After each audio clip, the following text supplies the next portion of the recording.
కశ్మీర్లో ఇస్లాం లేని కశ్మీర్లో ఈరోజు ఓంకారం వినబడతలేదు.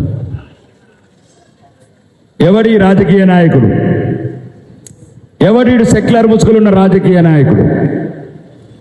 మనకే విషం పోసే ఈ రాజకీయ నాయకుల భరతం పట్టాలి.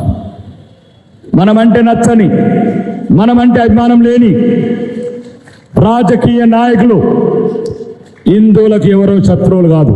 ఈ సెక్యులర్ ముసుగులున్నోడే పెద్ద శత్రువు. మనకు సెక్యులర్ ముసుగులున్న హిందువే శత్రువు. ముస్లిం ఉండొచ్చు, క్రిస్టియన్ ఉండొచ్చు. మేమెందుకు ఉండాలిరా సెక్యులర్? మేమెందుకు ఉండాలిరా సెక్యులర్? ఎవరైనా చెప్పండి రా ఒక్కడు రాజకీయ నాయకుడు. మాకు చెప్పింది వాళ్ళకి చెప్పరేమరా పాఠాలు?